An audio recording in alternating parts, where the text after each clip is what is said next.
Namaste. This is Francie, and welcome back to the Pure Flow Yoga Podcast, a place where we get to go deep with yogis, thought leaders, cultural creatives, and consciousness explorers to spread love, inspire you, and spread the good vibes. I believe that yoga is helping to change the planet, so I really hope you enjoy this episode. If you want to stay connected, sign up for our love letter at pureflow.yoga and receive our free weekly love and inspirations, as well as be the first to know about our new podcast and blog releases. We'll also share special deals here on our yoga retreats and trainings that we just don't share anywhere else. And if you like this episode and want to keep supporting us to create free, awesome things for you, feel free to support us with a monthly contribution. You can find that at pureflow.yoga/podcast. Your journey to becoming more inspired and connected begins now.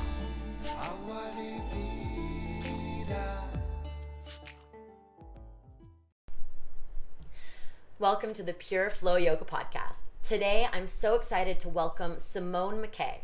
With over 2 decades of experience as a yoga practitioner and Yoga Alliance accredited teacher trainer, and supported by a bachelor in social work, Canadian-raised and Switzerland-educated Simone McKay has dedicated her life to the path of self-inquiry, care, and conscious living while empowering others to do the same. As the co-founder and director of the renowned School of Sacred Arts, also known as SOSA, which was Bali's yoga mecca, Yoga Barn's original 200-hour yoga teacher training, Simone has certified over 600 teachers and inspired thousands of students to find their soul's purpose through yoga teacher trainings, retreats, and events across the globe. Simone spends intensive periods working in ceremony with various plant medicines and yoga practices and deepens her connection with nature through vision quests inspired by Western psychology and Native American traditions. Her new project, Soma Journeys, is grounded in shamanic yoga and nature-based spirituality and brings together a wealth of study and various cultural lenses and wisdom traditions, including ancient tools of yoga, Yoga Nidra, and medicine wheel teachings in synergy with the plant teachers and shamanic practices to help guide people home to their heart space and their soul purpose. Simone, welcome. Hello. I'm so happy to have you here. You've been such an inspiration to me on my journey as well. So tell me a little bit about yourself and where you're at in your journey. Well, it's a really interesting time for me because it's a big transition time. We, in life, often see cycles play themselves out, and I find myself kind of in a stage now where one chapter era seems to be shifting and coming to a close, and a new chapter coming in, and so I kind of find myself sitting in this sort of, in some ways, unknowns, and in many ways seeing where things are headed. And just what you were saying in this bio is very much the direction that I'm headed in, is holding this space more and rooted in nature-based practices. Yoga Nidra is a huge inspiration for me, has informed my whole yoga practice in really profound ways. So I want to ask you about all of these things, but before we move forward, I just want to take a little step back. So you've been doing these 200-hour teacher trainings for how long, and what's made you decide to move in a new direction? We've been guiding 200-hour trainings for the past decade. Wow. Yeah, and it's been a beautiful journey of guiding people as they step onto this path of teaching yoga or just for their own deeper self-practice. And I just feel like, things evolve. And so I'm moving more in a direction of wanting to hold space for people that takes them a little bit deeper, have been on the path perhaps for some time. And the 200-hour trainings, the landscape of the yoga world is changing a lot. Yeah. It's changed a lot just in the last few years. So the way that people come to 200-hour trainings, the way they find out about it, their interest in it, I see changing. And one of the things that has been challenging is the the changing landscape of social media and how you get the word out and how you get people interested, in a sense requires a lot more energy to really master the technology of all of this. And really, I'm just a practitioner. I'm a teacher. I enjoy these practices, and I want to spend my energy on the practices and on the teaching. So part of the shifting and letting go of the 200-hour trainings is just really wanting to commit more deeply to the practices themselves. Beautiful. And that's essentially what yoga is about. It's about going deeper within yourself. And so there's this kind of contradiction, because in some ways, and I'm experiencing this with my own business, I have to be the face. It's about putting more of the superficial aspects in some way of myself through Instagram and to show people this is the experience that you're going to have of going deeper within yourself. So it's a juxtaposition. It's so ironic that we're teaching a practice that is all about letting go of the conditionings and identities, and here we're having to on some level play the game of creating image in order to get people interested. So it's a weird game to be playing. Yeah, and from my perspective, there's really no good or bad. There's space for everyone. And I read a statistic yesterday: for every yoga teacher, there's 2 other yoga teacher trainees, 2 other people studying to be yoga teacher training. So it's a very much growing world. And I think one of the things that we really need as yoga teachers is people like yourself who've been on the path for a long time, who can take us by the hand and guide us a little bit deeper. What's next? Yeah, and that's what I value about the teachers I've had, is this kind of sense that somebody's holding the torch and has walked a little bit a ways ahead, and not necessarily that we know more than anybody else. I think everybody brings their own life experience to this deepening process. Totally. But it's nice to have some kind of guidance and mentorship along the way, and I've appreciated that with the people who have kind of walked ahead of me, and I hope that I can be that for others. Beautiful. I'd love you to tell me a little bit about this journey that you've been deepening throughout your own practice with Yoga Nidra and these plant medicines. How has that journey been evolving? Well, it's very much been a personal journey. So I had been practicing yoga for close to 20 years at this point. But prior to even coming to yoga, I had an interest in holistic health, and I had studied aromatherapy well over 25 years ago. So I always had a bit of a, there was a resonance there and an attraction to the plant kingdom. And then in the last 10 plus years, it kind of naturally, organically came into my life to start working with the entheogenic plant teachers that primarily come out of South America, but they're all over the world, really. But certainly South American indigenous cultures have really cultivated the relationship with plant teachers as wisdom keepers. And so I really, to me, it was just a personal kind of deepening of my own exploration of self and soul. And as I worked with the plants and also had experiences with vision quests and more nature-based spirituality, I started to see the overlapping of just what the yoga practices do as well, and that they're all just essentially lenses that all point to the same thing. Can I just press pause for a moment? What exactly is a vision quest? A vision quest is rooted in different cultures have used vision quests as a kind of way of deepening their community members' connection to community by actually removing yourself temporarily from the community and going out into the wilderness and spending time out there, fasting, living among the elements. Wow. And that way kind of the veils sort of become a bit more transparent between the mundane world and the subtler realms. And it's from that place that vision or guidance or deeper purpose, life purpose, can actually clarify. And as that clarifies, one brings that back to the community to enrich the community. So different traditions, have used this kind of way of working in different ways. Mm-hmm. But and it's, as far as I know, comes about in different indigenous communities across continents. So. And is this something that, generally speaking, everyone in the community would go through as some kind of initiation, or? Yeah, I think it depends on the type of community. Yeah, sure. I think traditionally indigenous tribes would do it more with their younger people as an initiation into adulthood. Or just stages.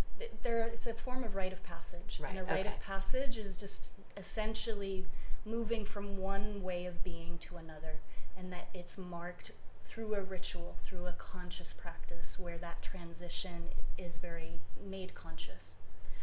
I'm curious, would you say that yoga, as a umbrella term for all of these practices, all of these Eastern practices that we've begun adopting and that are very, popular right now, is there an element of rites of passage in yoga? Absolutely. Yeah. And that's coming back to your question around what the meeting point is between the yoga and these different nature-based practices. Is what I started to see was that, especially in the 200-hour teacher trainings where people are going through a month, that there's a very definite kind of phase to the practice of a rite of passage.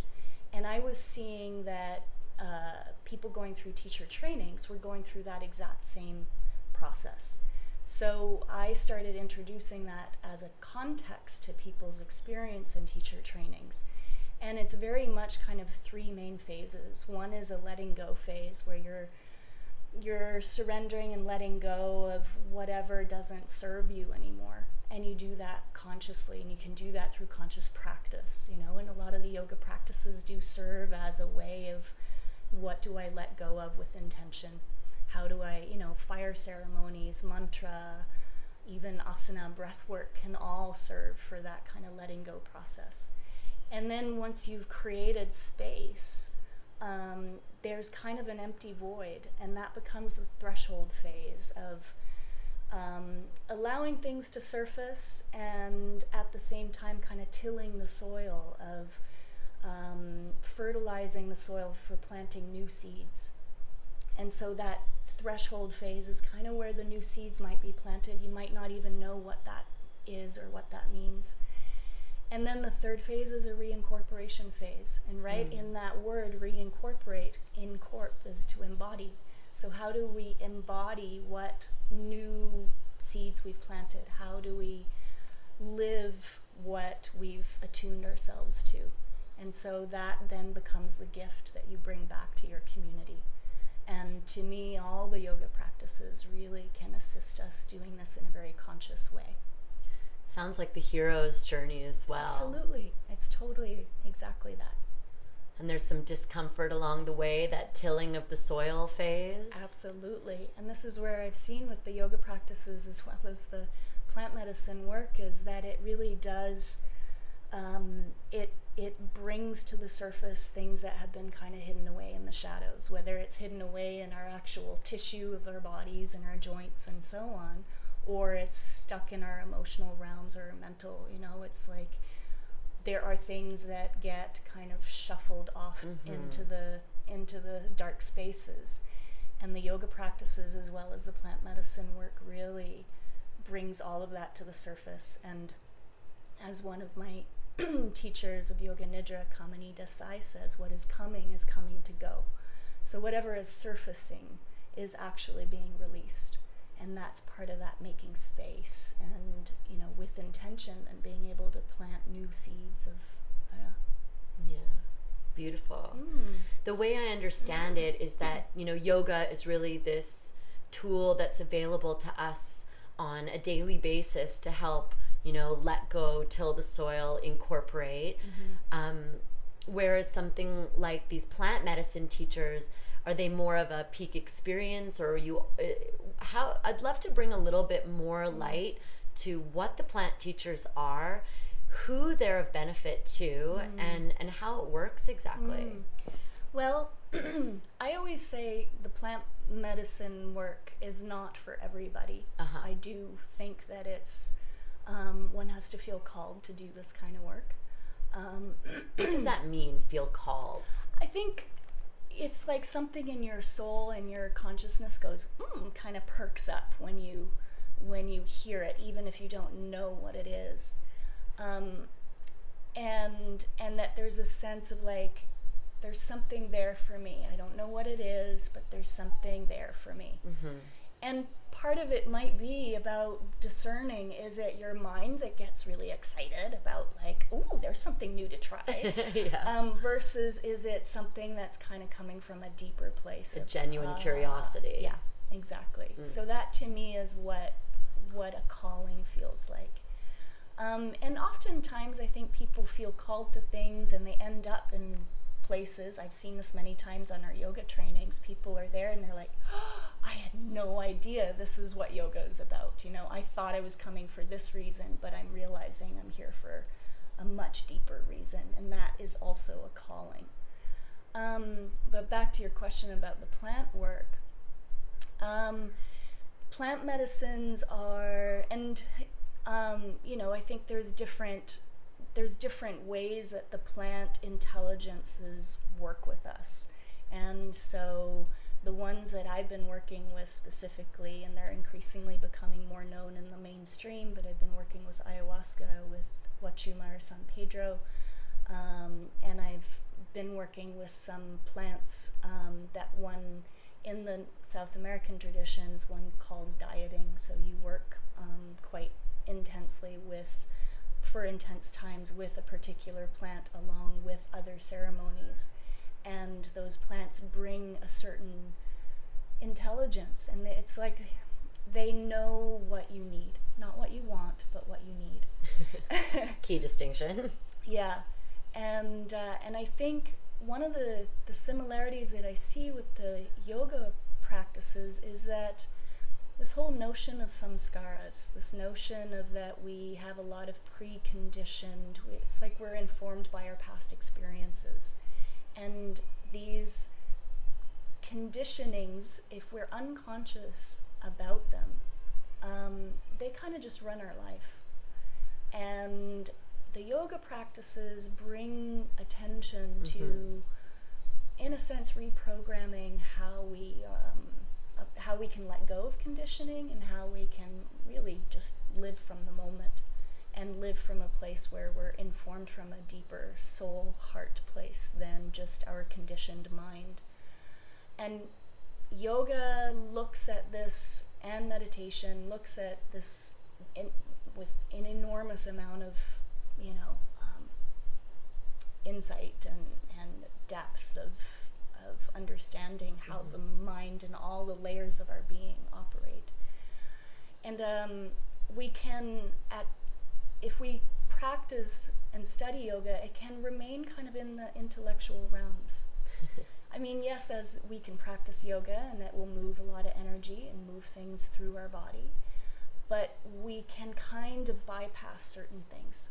In the interview I did with Emily Kusser, who I know is someone that you teach with as well, she was talking about a time in her life when she was reading every book you can imagine on restorative yoga rather than actually restoring through restorative yoga. Yes, exactly.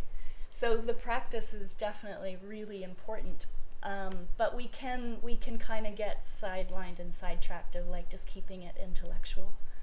And I find the work with the plant medicines is there's no bypassing. Like it's, you're in that experience, and we'll often touch on experiences that yoga talks about, the philosophy of yoga, and kind of all the esoteric kind of notions that come with the notions of spirituality. I find that we can actually land that in much more experientially through the work with the plant medicines. So in that way, and then coming back to this idea of conditionings and samskaras, I think that the plant medicine work very much can also go in and clear out a lot of those conditionings. Helping with the letting go part of the process. Yeah, on all levels of our being. And in some ways I found it to be a lot more effective than even the yoga practices. I mean, of course, it depends with what degree of motivation and dedication you are meeting any one of these practices with. I'm not saying that, yoga or meditation is any less than plant medicine work, but for me, I find that the plant medicines have been very powerful in taking my meditation and my yoga practices that much further and deeper. Beautiful. It's been something on a personal level that I've grappled with, because I had some teachers and I've studied with some gurus in India, and they really proclaim that yoga in and of itself is a complete system, and you don't need anything from the outside. You don't need to take a physical substance from outside of you to put it inside of yourself. And then at the same time, we have access to all of these tools that can lead us into more self-awareness, which is ultimately the goal of yoga, as I understand it. Yeah, I guess, in a way, it's like, who cares how you get there, right? And we've had these conversations before about, like, the yoga practices and philosophy is there is evidence that the ancient yogis worked with plant medicines, right? And this may or may not be accepted, but it's definitely part of some of these traditions.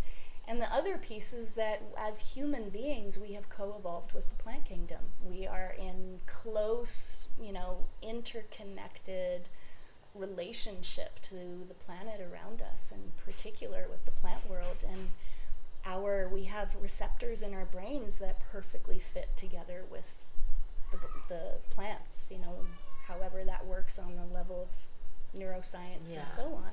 So, evolutionarily, we have co-evolved together, and we fit together. So why not?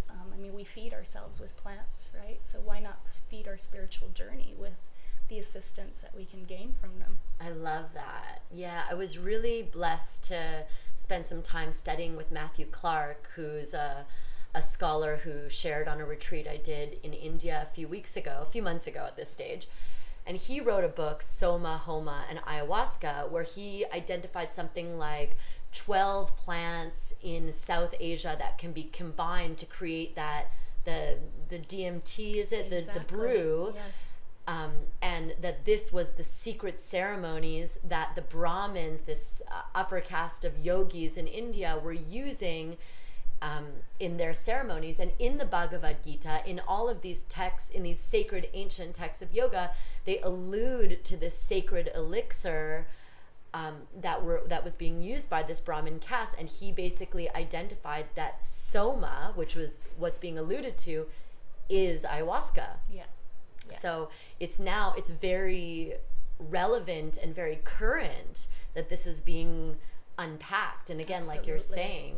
And so this is your new project is called Soma Journeys. It is. It's Soma with an H. Okay. So so it's a bit of a play on words, and I added the H because it's kind of like a Soma. There's the mother in there. It's kind of a reference to reconnecting with the feminine essence. And so many I find of the work with the plants is this kind of feminine energy. And there's a number of other reasons why I called it Soma, but it definitely is a way of, acknowledging my connection to the plant world and to the yogic teachings. It's that bridge. It's the bridge, exactly, yeah.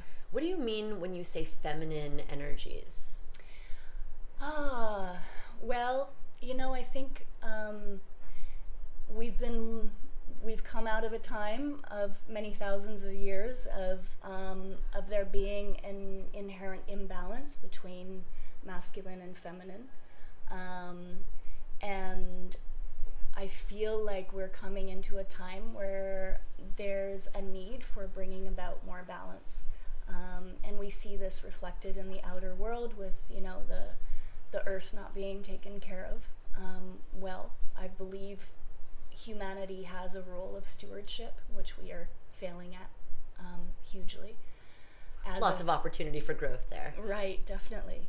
So to me, there's a connection there of, you know, how the feminine has been perhaps devalued. And when I say feminine, it's more about an energy. It's within all of us, whether you're a man or a woman. So I really don't see this as a distinction down gender lines. I feel like it's an energy that is inherent in all of us.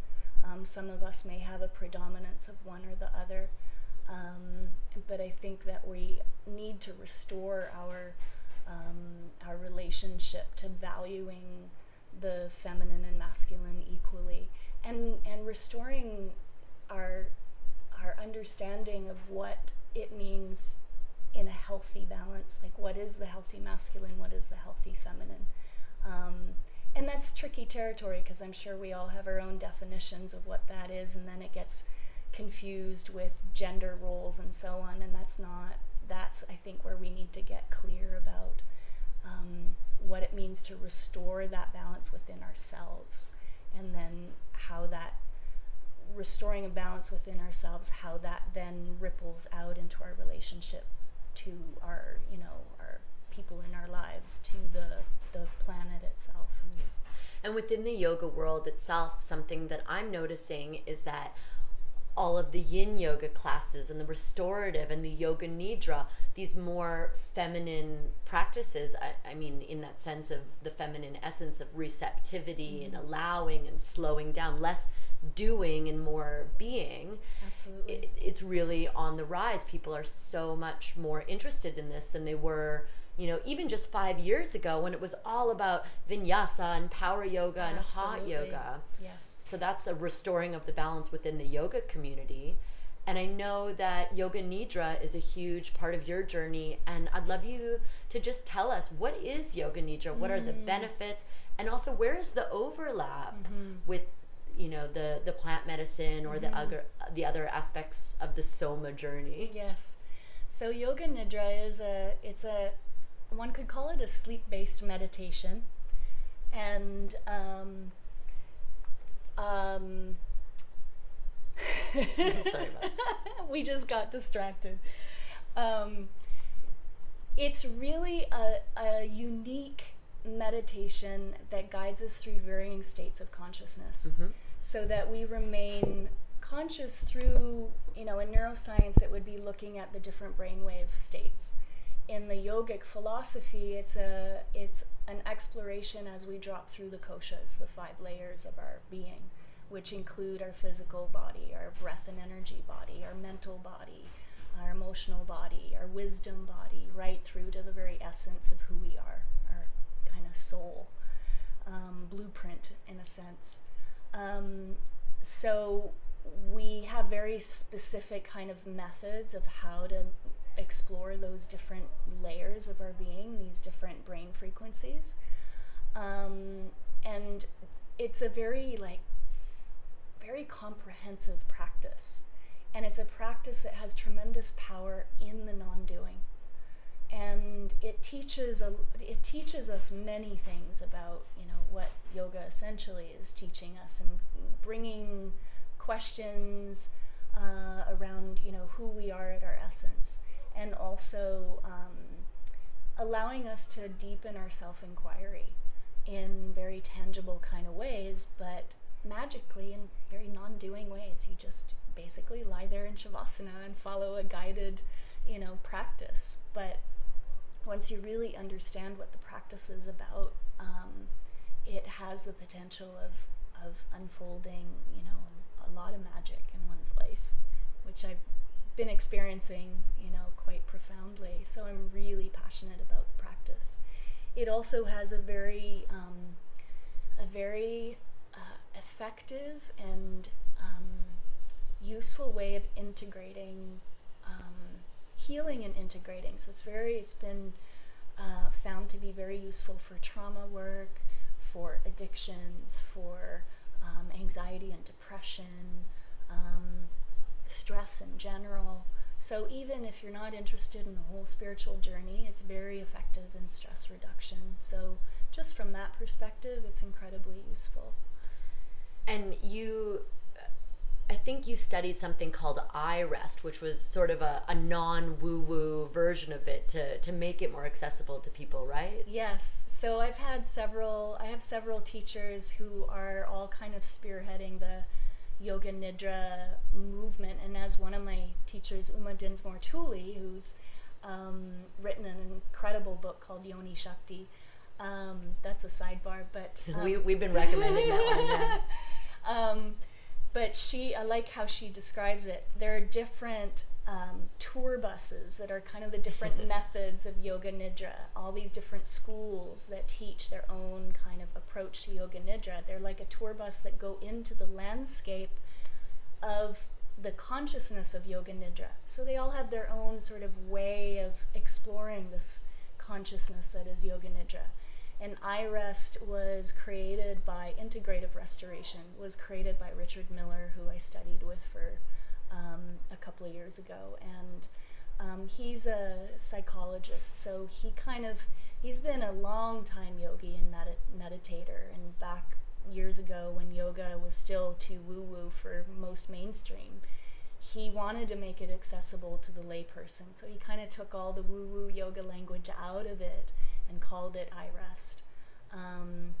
But it's, and now he's starting to reintroduce some of the yogic terms, and certainly I did his trainings and they're fully rooted in the yogic traditions, and very true and authentic to the yogic teachings. So he was clever, I think, in the way that he just wanted to make it accessible to the mainstream.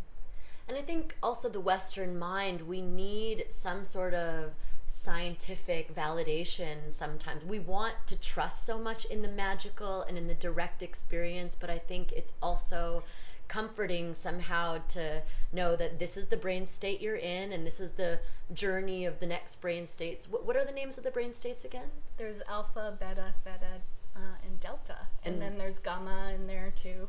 And so we're operating generally in what brain state? Right now we're in beta. So we're kind of in the waking state, and we're conscious and aware and awake. And then the moment we close our eyes, we go into alpha, which is kind of an awake place, but rested, kind of more calm. And then as we start to sink into, just before going to sleep, we start to sink into alpha, theta, and then kind of that dream state is theta, and then deep sleep is delta. And the fascinating stuff about this is that the yogis knew this thousands of years ago. It's in the Upanishads. There's 4 states of consciousness that the yogis spoke about, which was waking, sleeping, deep sleep, and then the state of Turiya, or actually it's not even a state, it's source. And this is exactly what we're exploring when we go through the Yoga Nidra. And just as yoga trivia, those are the states that are embedded in the symbol of Om, right? Exactly, yes. Can you tell us about that, the Om? It's so fascinating. It is. I love this stuff, and I love teaching it and sharing it. So I'm sure everybody knows what the Om symbol looks like, and it's kind of like a backwards 3 with a couple of little loops that come out of that point between the 3. So each part of that 3 is representational of the waking state, the dreaming state, and then the deep sleep state. And then there's a little dot that appears sort of under a little half moon. And that half moon is just kind of like an indication of the veils that keep us from actually understanding our complete connection with Source, that we are Source consciousness and we are connected to, we are the one life. And the one life is that little dot. Like, you can't even represent it in any form, so the dot itself is just like an indicator of this is source. I love that. Yeah. So a lot of the people who come and practice with us at Pure Flow, they're new to yoga, they're new to meditation, and it's this trying to grasp this concept of what is meditation. I'm sitting here, I'm grappling with the mind. Am I meditating yet? Is this meditation? So is the theta state that you've just referred to, is that the state of meditation, would you say? Well, I think, I would say that certainly just understanding it from the Yoga Nidra perspective, and Yoga Nidra is a form of meditation, so of course there's overlap in the research that has been done on meditation and, brain states and so on. So my understanding is that certainly the Yoga Nidra state of consciousness that one would call a meditative state happens somewhere between the alpha and delta. So it includes alpha, theta, delta. Okay. Delta tends to be kind of the state where one, is out. Like, that's past, you're not dreaming in that state. But apparently the yogis were cultivating, being able to actually be awake in the state of delta. So their brainwave states are, registering as delta, and yet they're conscious and aware. And they have done tests on some of the, authentic yogis, one of them being Amrit Desai, who I've had the privilege to sit and study with, and his daughter Kamini Desai. Apparently he lives a lot of his life in the delta state, even just in waking life. Cool. Yeah, yeah. So I'd love actually to move on and ask you a little bit more about your inspirations. You've mentioned a number of teachers that you've studied with. Who are you, or what books or what people are you feeling really inspired by these days? Well, as I just mentioned, I mean, a lot of my yoga studies at the moment are really focused around Yoga Nidra. So the teachers that I've been really inspired by have been Kamini Desai. She has a book out called Yoga Nidra, The Art of Transformational Sleep. And her way of teaching is just so crystal clear and so approachable, and just beautiful teacher and human being. And her father, I've been tuning into a lot of his just online darshans, and he explains a lot about what yoga really is about, and it's really helped me kind of land all the years of studies that I've been doing and practicing yoga. It's like landing it into a much deeper place of understanding. So I've gained a lot of inspiration from them. I've studied with her in person a few times and just spent time with them in India a couple of months ago. And then, as I mentioned, Richard Miller a couple of years ago, and I continue to tune into his work. And I Rest. And he does a lot of collaborations with research. Like, they're doing a lot of brain research, neuroscience, all of this on the effects of Yoga Nidra. And he's been doing a lot of very successful work with war veterans, people coming from very difficult life circumstances, lots of trauma and so on, and seeing how this practice has been really helpful to them. Uma Dinsmore Tooley, as I mentioned, is another one of my Yoga Nidra teachers, and I've gained a lot from her. And all three, have very different ways of delivering different the Nidra. School buses. Different tour schools, buses. Yes, different tour buses, but all very profound and inspirational. So yeah, I've kind of been gleaning a lot from them individually, and then sort of creating. I either weave in their methods, or I kind of weave in different aspects of their methods into my own. So I kind of play around with it a bit. Yeah. So I want to ask you just a couple questions about your personal practice, because you've been practicing or in the yoga world for 2 decades, right? And so, what has the journey been of your self practice or your daily practice? What does that mean to have a home practice or to have a daily practice? And what does that look like for you?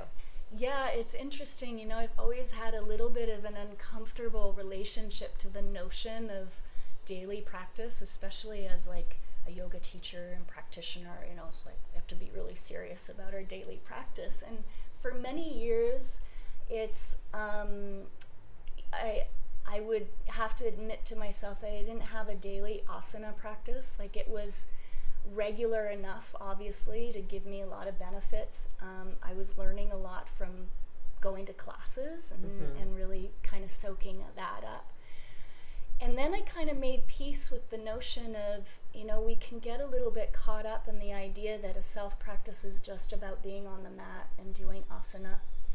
And I started to recognize, especially as my studies deepened with yoga, was that because yoga is so much more than just being on the mat and doing an asana practice, it really was about how do you relate to the world around you? How do you relate to the people you come in contact with? You know, are you relating from a heart place? Are you connecting with people from a heart place? Are you acting with kindness?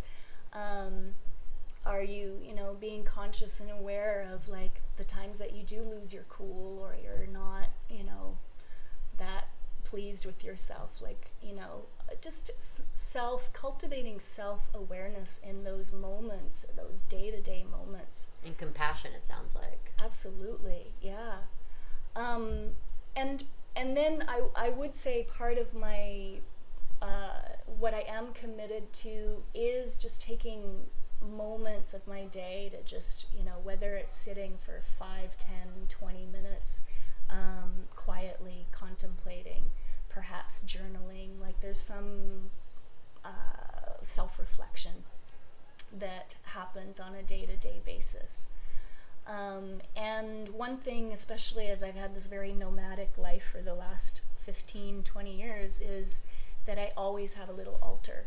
So I have, you know, little pieces of, you know, could be stones, crystals that are often have been gifted to me by people along the way, and little pieces that are meaningful to me. And I always set that up and have a space in, whether it's a hotel room or a place that I'm living in, that it just is a outer reflection of kind of a sacred space within, and that's kind of a reminder. And I will light a candle or incense and just take a few moments to tune in. So that to me has always been a very important part of a self-practice. I love everything you just shared. I feel like, especially as yoga teachers, there's a lot of projection onto us about what we should be doing in order to be worthy of the title of yoga teacher. And, you know, I have a lot of friends who, if they're going to teach, then they make sure that they practice for 90 minutes of asana before they go teach a 90-minute class, or else they're not worthy to teach somehow, or they're not qualified. So, and I also don't buy into that notion. So it's so wonderful to get this spectrum of perspectives on what that means, and how just even having that word practice or having a little travel altar can really create that sacred space for reflection and self-awareness in your life. So thank you for that. So this is the Pure Flow podcast, and flow is something that I'm fascinated and interested. And I'm wondering, you know, when you're not in flow, when you're faced with challenges, you know, you're now transitioning into a new offering, a new business, really, chances are you're tilling the soil and you're not in full flow all the time. So my question to you is, what does flow mean to you, and how do you come back to flow when you're not there? It's an interesting question. It's one actually that I can find challenging, because to me it's very connected to creativity and you know, what flows through us naturally and organically. And I've always struggled a little bit with what comes naturally to me. Like I'm not musically inclined. I don't tend to like have a sense of picking up paintbrush and painting. Like there aren't any obvious tools where people just enter a state of flow where music's flowing through them, or they're painting or writing poetry or whatever. And I've always been a little bit envious of those people. Sure. So it's often been a bit of like, well, what is it that allows me to enter that kind of flow?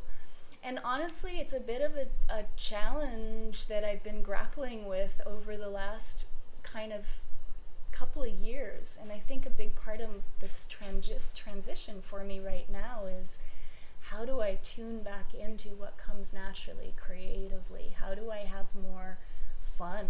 You know, what lights me up? What can I just tune into that comes from joy rather than a sense of obligation? And I think, especially in this world of digital technology, and it's like we've entered this era of management. It's like we're managing everything. We're managing, our social media, our emails, our phones. It's like where our businesses, our lives are totally overmanaged.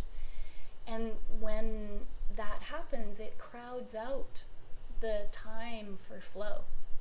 And I sometimes reflect on, like, I'm sure every person, says, oh, the good old days, and reflects back on a time when things were a bit different. But I'm really glad that I had the experience before all of this, iPhone technology stuff, texting, and immediately being, available, that there was a place where we could intuitively just kind of like run into each other without having to, like, are you there now? Texting, it was like, oh, we just happened to kind of run into each other, and that to me is like, that's flow. And there's a real magic in that. So I guess I'm trying to reconnect to how can I, connect back into that magical flow, even though our lives are so kind of, managed by these devices. So that's my sense of it. Yeah. Well, you and I, we shared Thailand, or the Bay, or Magic Bay as we call it, as one of our home bases. You've been coming and going from there for how long? 15 years. Wow. Yeah. True veteran. Yeah, totally. And that's one of the things that I love so much about living there, is that exactly, even with the rise in technology and everyone on their phones in the restaurants and things like this, there is still that magic flowing through where you run into the person that you need to see, or you suddenly meet the right person at the right time. And I was just thinking of Thailand, when I was describing this. It was like that so accentuated that experience of just at the right time in the right place, the right person would pop up. And that's not to say that none of this happens these days either. Of course it does. But we can sometimes be so distracted that we don't allow that kind of time and space for that magic to happen. Well, and I think one of the reasons why that place in Thailand is so magical is just because it is so nature focused. I mean, it's that crystal quartz land. We're walking barefoot. The majestic ocean is right there. Yeah. It's like the nature is just our teacher constantly. Absolutely. It's so present. Oh, I've cherished my time there, and still go back, as you know, regularly. And it's just like coming back to the mother. There we go, back to that feminine essence. Yeah. So moving forward, we know that Soma Journeys is your new project. And what are you working on? What are you bringing for the people? What are you hoping to create moving forward? So I've been running in Peru. I've been running 100-hour immersions for the past 4 or 5 years. So we run that annually. I work with a young medicine woman. She holds the medicine container, exactly. Along with another elder, I consider him an elder, who holds the container of the Wachuma work. So we do that every year in Peru. So we have one coming up this June June 19th to 29th. It's in the Sacred Valley. We have another one next February 1st to 10th. Also in Peru? Also in Peru, same place, beautiful retreat center. They take care of us so well. So this is a really, really lovely, magical experience. And then I'm collaborating with the Ayurveda Center here in Ubud, Bali, with Dr. Sujata, who's a very well-established Ayurvedic doctor in her center. So we're collaborating on an Ayurveda and yoga retreat. It's 5 days. It's August 13th to 18th. And that, so people can sign up just as a course. It's a continuing ed course for teachers if they want to add hours, or it's just an immersion for people who want to learn a bit more about Ayurveda and yoga. I'll be bringing in a lot about the koshas and Yoga Nidra, and Dr. Sujata will bring in a lot of the Ayurvedic principles. And then increasingly I'm doing a lot of collaborations. So it's the way. Yeah. So one of my oldest, we both are old friends with, Randall O'Leary, who's also been running his yoga trainings off of the Bay, and has actually also run them out of Pure Flow Yoga in Thailand. So I regularly collaborate with him on his 200-hour trainings, and we are also going to be collaborating for a 100-hour Yin and Yoga Nidra training in Thailand in September, so September 1st to 14th. So the focus will be Yin Yoga with Yoga Nidra as a tool of integration, and Chinese medicine principles. So there's 4 of us teaching on that training. And then next year we'll put together, we're in the process of putting together several programs. So 2 are going to be running out of the Yoga Barn. So April, Randall and I again are collaborating on a 100-hour immersion that will focus on prana, pranayama, and Yoga Nidra. And that runs April 17th to 27th. And then another very good friend of ours, Bex Tyrer, and I are collaborating in October next year, October 17th to 27th, and it's all about cycles and rhythms. Beautiful. So all the yogic practices, Yoga Nidra, and nature-based practices that really help us kind of deepen into the wisdom of the cycles and rhythms of our life. So when you think about a legacy that maybe you want to leave, once you do leave the body, is it around this cycles and? I certainly at this point in my life, I'm passionate about this. What I see in life is that things can change quickly, and but the consistent thread through my life is that I'm really interested in helping people realign to the essence of who they are, who they came into this world to be. And for some that might be a yoga teacher, for some it might be something completely different. But we have to get clear within our, our heart, our deepest dharma, like what our purpose is. And when we live our purpose, we care about ourselves, we care about those around us, we care about our planet. And so for me, really, it's about how it's delivering tools to people to help them come into alignment with what their deepest purpose is. And that to me then ripples out into life and the relationships that we have with each other, and recognize our interconnection with each other. And that to me is the essence of what I do. Oh, I love it. It's perfect. So for those of the listeners who won't necessarily be able to join in Thailand, Peru, or Bali next year, how can they access your wisdom? What do you have online that they can learn from or follow? So as this is a time of transition, we're still building a lot of that, but the direction we're headed in, I obviously have a website, which is Soma with an H, journeys.net. And there at the moment is a free download of a Yoga Nidra on there that combines a bit of the Richard Miller approach and then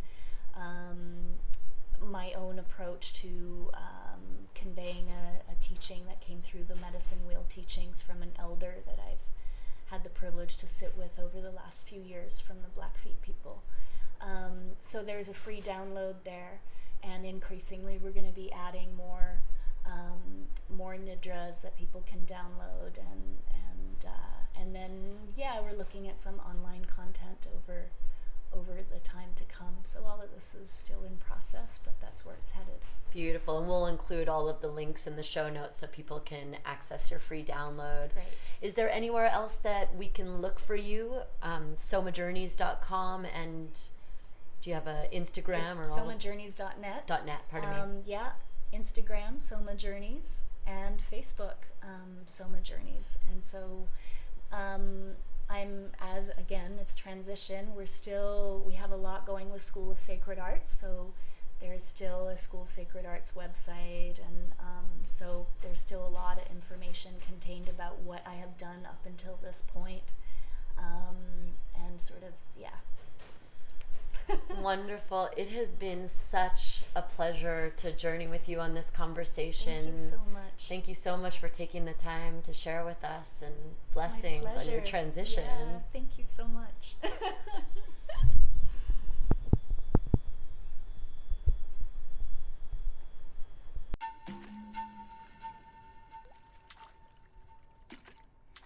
Thank you so much for listening and tuning into our podcast today. I really hope that you got a lot from it and feel really inspired and uplifted. Please help us help you by spreading the love. Tell a friend, leave us a 5-star review, and make sure to sign up to our love letter at pureflow.yoga to stay connected with the community and receive our free weekly love and inspirations, as well as be the first to know about our upcoming blog and podcast episodes. We're also going to share with you special deals on our Thailand yoga retreats that we just don't share anywhere else. And if you want to help support these efforts, which it takes a lot of time and love and energy to spread the love in this way, and we want to keep doing this for you. So please consider sharing a monthly donation, a contribution, and you can find that at pureflow.yoga/podcast. So hope you have a really beautiful day, a really beautiful week. Feel free to reach out anytime, and sending you so much love.